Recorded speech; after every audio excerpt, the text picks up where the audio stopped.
So today we're going to cover the topic of debt.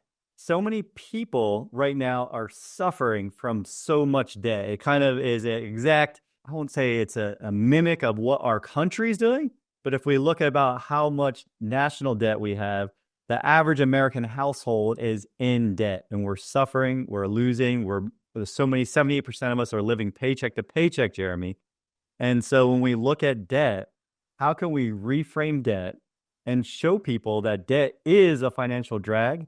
But with just changing one thing, we can change everything in their financial life and start building from where they're at today and help them lead to the ultimate goal of freedom. Maybe a little Yeah. long. Yeah. So a lot of folks, when they think about debt, they think about balances, right? Like what is the balance that's going to be owed? And they kind of forget about three of the big wealth destroyers. You have your taxes, you have your fees, and today we're going to talk a lot about interest. So the amount of money that you lose in interest is also a lost opportunity cost. And for opportunity cost, you can think of it, and Nelson Nash describes it very, very well in his book, Becoming Your Own Banker. Opportunity cost is the money that you forego or the interest that you could have lost by trying to pay something in all cash, as an example, or by financing it through traditional means with like a bank. And over the lifetime, even a low interest loan can result in six figures or more and interest payments to a lender. In my presentation that I typically give, I show how when I bought an investment property, I had a 2.25% interest rate. And because it's an amortized loan over the course of a 30-year period, I ended up paying roughly 38% in interest owed to the bank. Now, that was on 2.25%. What is legally before usury laws get in place? Do you know what credit card fees, like what a company's allowed to charge on a credit card? Well, I know that I don't know what they're allowed to charge, but I know the average American is paying 23.5% today, Jeremy. Like that's absurd. So you got to think about it. Who earned the money? We earn the money. And then where's it go? We deposit it somewhere. It goes in the bank. And then when we need something that we can't afford today, what do? We get a credit card or a line of credit. And the banks are now not only making money on the money that's deposited with them, because money in motion makes more money, they're also at the same time charging us an average of 23.5%. Jeremy, what is the answer though?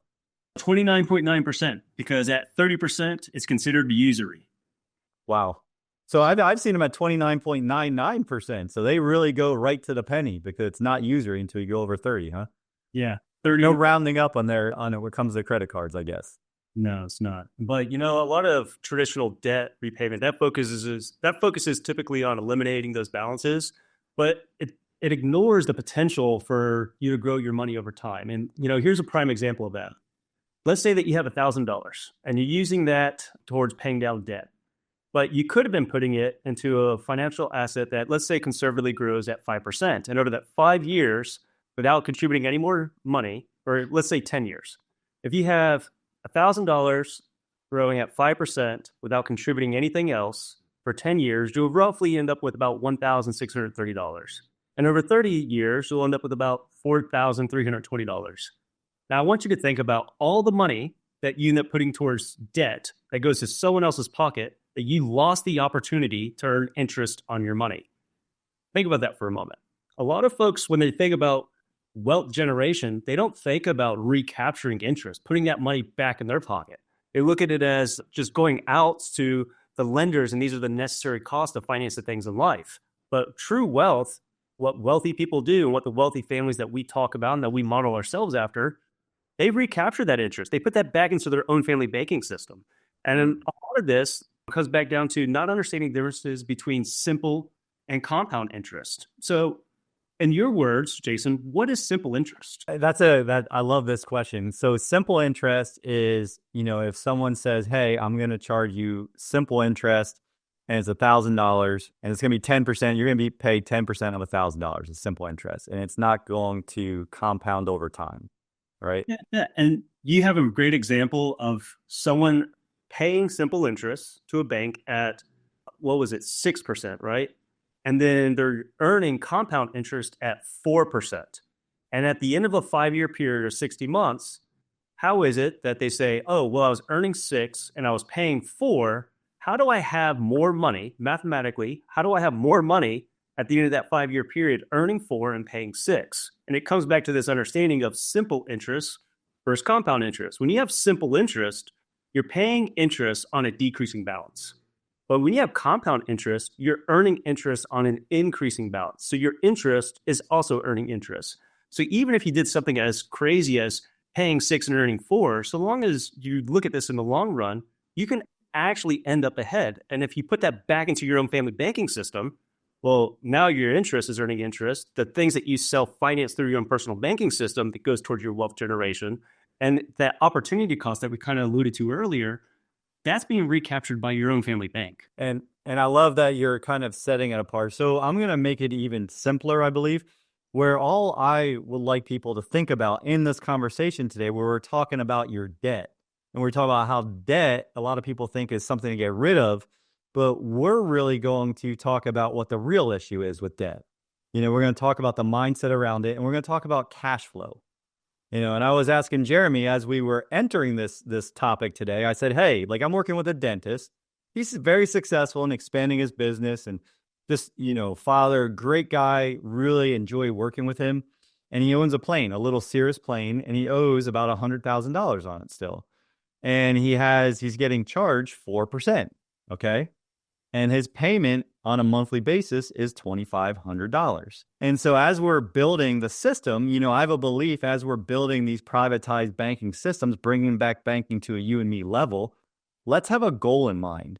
Let's have something that we're going to use our system for, whether it's immediately or over the next year or few years, that we can have an outcome. And that outcome gives us progress, and progress equals happiness. Okay.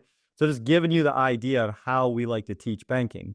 So as we set up this doctor's, if we got a full view of his financial picture, we saw that, okay, we had some money sitting in a high yield savings where he was earning 4%. That's taxable, right? And that's gone down over this course of this year as interest rates change. And then he's paying that $2,500 a month for his plane at 4%. And I said, okay, well, if you had $100,000 of cash value that we have designed into your policy, into your personal privatized banking system, the specially engineered banking system for you, let's look at what that would look like if you went and you lent that money to somebody. Like if you knew about hard money lending. Like Jeremy's a real estate guy, so he's very familiar with this. If you guys aren't, all we're saying is you're going to go lend the money to a developer, whether they're flipping a house or land or something, and you're going to be in first lien position. Because we know, like Ricky Bobby's dad said, if you ain't first, you're last. Okay? So if he lent that money out, $100,000 at 12%, just trust me on the math here, because don't get stuck in the details of the math. But if it's $100,000 at 12% and you're getting paid monthly, that's $1,000 a month. So he has this guaranteed debt, right, Jeremy? A guaranteed debt of the plane of $100,000, $2,500 a month. Instead of lending that money out at 12% and making $1,000 a month in passive income, he'll pay off his debt and take over that debt and start paying himself back $2,500 a month. That is more than that's 2.5 times more than he would have made from putting his money to work. So when we talk about debt, I want you to look at cash flow. Like this doctor, by just making that one move, he's going to get the equivalent of a 29% return, right? So you got 12, and then you get to 2,000, it's 24, and then add another 5%. 29% return to his system. Now, if I told you, hey, it's a 29% investment, Jeremy, would you feel very secure about that investment, or would you be a little nervous? I would definitely be looking at the financials for sure. 29%, it's one of those glory numbers that people try to talk about and try to make, especially when I look at pro formas for real estate investments, because I do lend money out and someone promises me, quote unquote, promises me a 29% return. I want to see what they're hiding, really. And think about that. This is something that is a guaranteed debt. He's already uses this plane for his business, flying from one of his offices to another one, right, on a weekly basis. So now he is going to take ownership of that debt, and it's a cash flow situation. Like, it's only 4%, people. But how is it that he recaptures $2,500 a month by paying that off versus if he had lent it and, made 12%, he would make much less. So it's really understanding your numbers and understanding what your debt. So that kind of brings me to this, Jeremy. So again, I started off with people are thinking about debt as something to get rid of, but what's the real issue that's holding people back when it comes to debt? I think that it's probably going to come back to opportunity costs. So every dollar that's paid toward a debt, that's a dollar that could have been compounding for you, right? We're putting it back into our banking system. That kind of leads over decades the amount of money that they could have been recapturing, putting it into their own family vault, and growing that wealth over time. And if you think about all the loans that you end up paying off over time, what if that had money? What if that stayed with you? Everything that you sent out to a third party debtor, creditor, credit card company, what if you're able to recapture that? And, one of the guys that's out there who I think he's very, very good. He's a financial guru. He really champions the whole buy term and invest the rest. But he's got a great method called the debt snowball that he's using to help people pay off debts. And so what is a debt snowball? Well, it's a place where you can build momentum focusing on the small wins. And it just simply does a process of listing your debts from smallest to largest. You pay off that smallest debt first while maintaining minimum payments on the others. And then you redirect that freed up payment into the next debt. And effectively, you're creating that snowball over time, right? And it doesn't just help out with the numbers, but it's a lot of the small financial or motivational wins that really keep people involved and engage in the debt snowball method. But how does IBC break into this, Jason? Like, what if you're able to incorporate your own personal banking system to accelerate that debt snowball? And let's go back. And I love that question. And debt snowball. And I know who you're talking about here, right? I know the guy you're talking about. I'm not going to name his name yet, but I think a lot of people are listening. I love what he's doing because he's teaching people discipline. A lot of people think, well, how can you love him? He says, you're the devil if you have whole life. And we're talking about whole life. So if you're here for the first time, we're talking about how you do something for your whole entire life. We love discipline, Jeremy and I. So we're going to teach you how these debts and how to look at things a little different. We want to shift your mindset.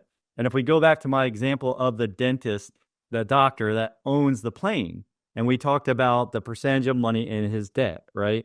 When he pays that debt of $2,500 a month, Jeremy, just doing it the way he purchased it before he knew about IBC, right? He's paying $2,500 a month to finance it at 4%. Where does the principal and interest go today? Goes straight back to the lender. Goes straight back to the lender, right? It goes straight back to someone. I like to think about it as someone else's family, not his. And as soon as he makes the one change that we're talking about, right, and uses the system to take ownership of that debt, he immediately creates a compounding asset that is guaranteed to grow every day for the rest of his life. And it's simultaneously protecting his family. So which situation, A or B, is he better off in? Is he better off where he's giving away his money to use the plane, which is super cool, right, to somebody else because he couldn't afford it at that moment. But now that he's had a successful business, he's been able to save an amount of money over time. Now that he can actually flip the script on the banks, take ownership of that back. Now, not only can he take ownership, recapture all of that money back to his family, he's also at the same time building something that's guaranteed to grow for the rest of his life and protecting the family simultaneously, right? It's just simply redirecting the money, right? It's just redirecting the cash flow back in your own personal banking system. And the end result of it is that you're going to eliminate debt and build wealth simultaneously. Yeah, so for the debt snowball method, it's already a powerful tool, that's being used by other people out there, by thousands and thousands of families across the country. How does the infinite banking concept, the thing that we know and love, how does that supercharge the debt snowball method? It's supercharged. That's a great question. It supercharges it because, one, you're making the same progress, right, that you would, but instead of the money that's being directed at the debts going to other families, now it is first going to your family, where it does all the things I just mentioned, right? Protecting your family, creating a guaranteed asset over the rest of your life and a guaranteed legacy. But it's simultaneously, you're putting the money in your banking system. Now you're borrowing from it to pay off the debt, which is going to speed up the process. Because now every time you knock out a debt, That money is flowing back to you since you took over ownership. And then you go out to the next debt and you pay it off as you build up capital. So you're keeping the money in your system, and it speeds up the process depending on how you're going to capitalize your system. Anything Yeah. you want to add to that?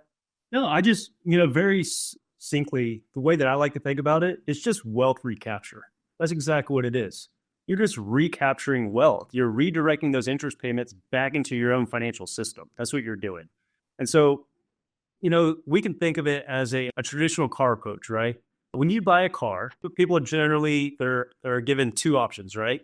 What are those two options, right? You have financing that you go through a bank or a lender or whomever, or people like to pay all cash. And there's an opportunity cost that's associated with each. If you pay off Or all don't forget leasing. You rent a car too, right? So there's three options there, and then we're introducing a fourth today. So So if you end up taking all that money and like let's just say you don't want to pay it to anybody. What is the opportunity cost associated with paying all cash, Jason? well, when you pay all cash, I mean, yes, you don't have payments, which people love. My cash paying people love that. At the end of the day, my question for you is, will you ever earn money on that money again? Remember, No. your dollar is the most valuable today that it'll ever be. So when you give it up today, will you ever earn money on that money again? No, no, you won't. So not only will you never earn money on that money, you can't even use it for like, let's say an emergency or for a family vacation or a child's education, right? You can't use that money for anything else. In fact, for the next card, you got to start immediately saving all over again. So that's the opportunity cost that's associated with paying in all cash. The benefit is that you're not paying interest payments to another lender. Now, if folks were to lease it or finance it, what are they going to end up doing? They're going to end up paying principal and interest to someone else. And that's the opportunity cost that's associated with it. But if you use the infinite banking concept to borrow cash value from your own personal banking system, and then you go out and purchase that vehicle, one, your money continues to grow at an uninterrupted compound interest rate inside of your own family vault. You then take that money and you start repaying yourself back like you would any other financial lender. Put yourself on a 60-month or a 72-month or whatever repayment schedule that you want, but take that interest and pay it back into your family vault. And at the end of the day, you're going to get all the money that you paid into your family system. All the money that you paid for the car is going to go right back into your family system. Plus, you're going to have the vehicle still sitting in your driveway. Now, we have a really good example of this in the video that I have on my website. I'm sure that you've seen something similar, have you not? Oh, yes. I mean, I have the same training in my video where we're showing you how you can use the infinite banking concept. Now, the one thing I was going to mention is there's only two ways to really capitalize, meaning pay yourself. And you're either doing it over time, where that's what you would do if you're the cash buyer, where you're saving money over a period of time, or maybe you've had a big bonus come back in. But the two ways of capitalize is slowly over time or doing it up front. But you have to capitalize your system before you have enough cash to go out and buy said vehicle, right? So, And that's what you'd be doing if you were to, have to save up either for the down payment of the car or pay the car in all cash. You're going to put it in someone else's bank, let it be Wells Fargo, Bank of America. What if you took a portion of that money, that savings that you were doing? Because if you're going to buy anything, you typically have to put some sort of money down. There has to be some level of discipline out there. If you were able to do a forced savings amount, put it into your own family banking system, you're naturally going to build up that cash value to either use it as a down payment or to pay all cash and then pay yourself back plus interest. So I'd like to go over a really good example of how someone could eliminate $100,000 in debt and build a wealth generator of $70,000 over time. Can we go through that example? yeah, let's go through that example. Now just everyone, do your best to imagine it. If you don't see if you're more a visual learner, you can always go watch our trainings, but please, just write it down if you want to, so you can imagine this as we go through this example. So, all right, let's say that you have a debt amount of $100,000 and the interest rate that you're going to pay on that debt is 5%, which brings your monthly payment capacity to about $2,000. At the same time, you set up one of these family banking systems that we're talking about, or your own personal banking system. And you're going to fund that with $2,000 a month, which is $24,000 a year. And you do that for a 3-year period. So the step one is really establishing your own banking system. You're going to fund that system with $24,000 a year for 3 years. And that's going to produce roughly about $50,000 in cash value. Now, why 50,000? You put in 24,000 a year, but at the end of that 3-year period, you only have $50,000. Well, it's because when you funnel what we call premium deposits into your system, depending on how it is, there's an early capitalization period where roughly 60 to 70% goes towards the cash value, depending on the policy design. Now, I built designs for people, specifically real estate investors who want more cash value up front, and we've been able to get up to 90% in that first year. However, there's going to be trade-offs, and we could talk about those trade-offs in a different, episode. But what you end up finding out, let's say that you did the $24,000 a year for 3 years, you roughly have about $50,000 accessible. In year 4, you take that $50,000, you throw it towards that $100,000 debt. Now, what's the impact here? The monthly lender payment drops from $2,000 to $1,000. Next, for the next, You've already captured. I'm going to pause you there. So you've already captured in that example. Remember, we're talking about cash flow. You're recapturing $1,000 a month because you can get a little lost in the numbers. But we've capitalized, which means all we've done is we've redirected your savings, the money that you were already going to save, and now we're putting it into your banking system, and you continue to pay the payment that you've agreed to. You're going to do it anyhow. And then 4 years into it, you're taking the capitalization, the cash value, and you're taking a loan and you're going to pay it off and you're going to recapture $12,000 a year or $1,000 a month. So now back to you, Jeremy, to go through the remainder of this to show them what it looks like by year 7. So for the next 24 months, you're just going to pay $1,000 a month back to that lender debt. And then in month 25, 26 or so, for the next 2 years, let's say, you're going to redirect that full $2,000 back to repay your policy loan. But again, your policy has been growing uninterrupted compound interest. We're going right back to that, right? You've been earning uninterrupted compound interest inside of your own family vault as though you never took the money out. And the outcome of this is that by year 7, both of these are eliminated. The original lender debt and the policy loan. But you've now recaptured all that interest that would typically go to a bank or a third-party debtor. Now, during that repayment period, because you've been earning uninterrupted compound interest, and that's been, by the way, compounding at a tax-free rate, you'll have about $60,000 to $70,000. Now, why do I say 60 to 70? That's because we factor in dividend payments. Now, while dividends are never guaranteed, the insurance companies that we do work with have been producing dividends every single year for the last 100 years. Now, think about the power of that. All the wars, the pandemics, the market crashes, everything that's been going on, even during COVID, I received dividends. So while they aren't guaranteed, they are pretty predictable based on the companies that we end up working with. So now at the end of that 7-year period, you paid off $100,000 in debt and you've recaptured $60,000 to $70,000 into your own family banking system. That's the power of the wealth recapture. Now, let's say that you use that $100,000 to, finance an education or buy a boat. You now got all that back plus 70 grand, where if you just went the old traditional financial method of using a lender or a bank, you lost all that money. You lost $100,000 plus the interest that you paid to them. Have you not? Yeah, and you're giving up the control of the money that you've been working so hard, trading your most valuable asset, your time, for these things. So again, it's a complete shift of thinking about back to cash flow. Like when I'm buying something, am I buying a liability or am I buying an asset? And that way your future decisions, once you've recaptured the 70,000, are hope for you. Like, yeah, you can go buy whatever you want for $70,000, take another policy loan.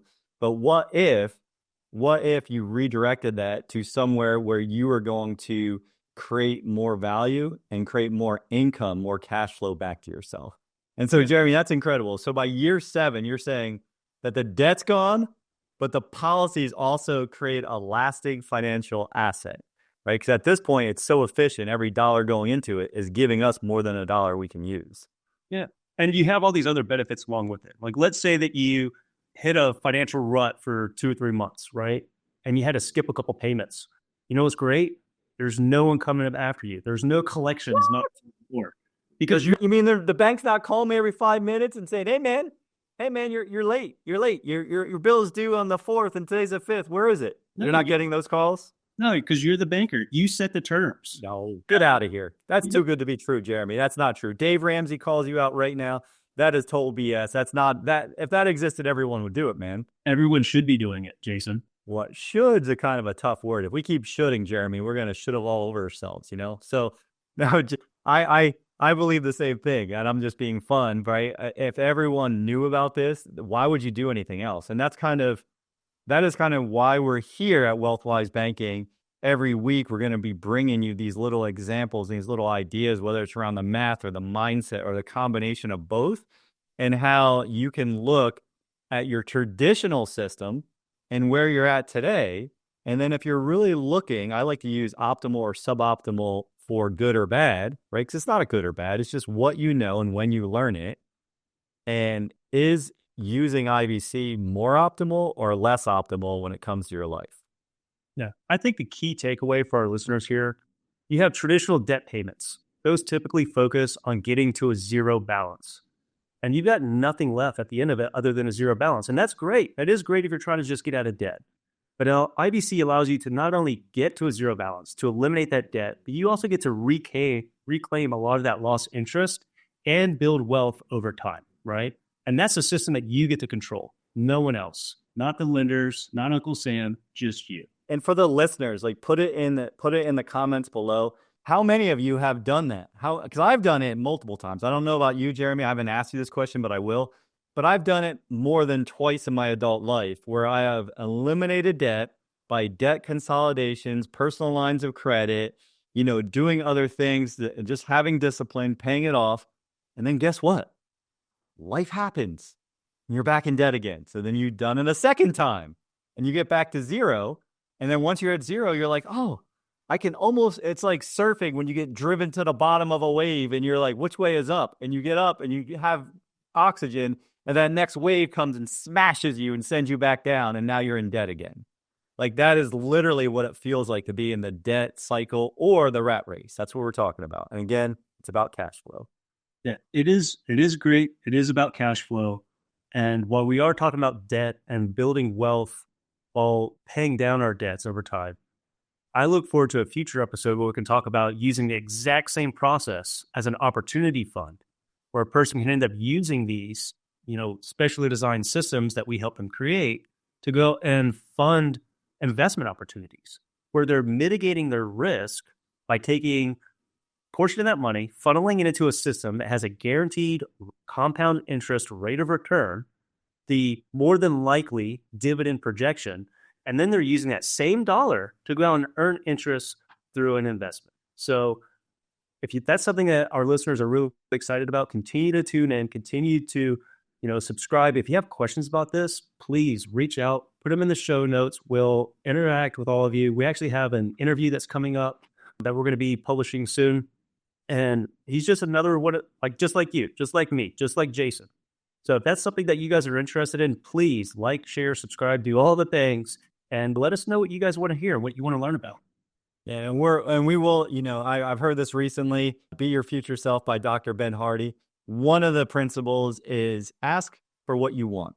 What we want for each of you is for you to find financial truth, for you to have financial stability and eventually abundance.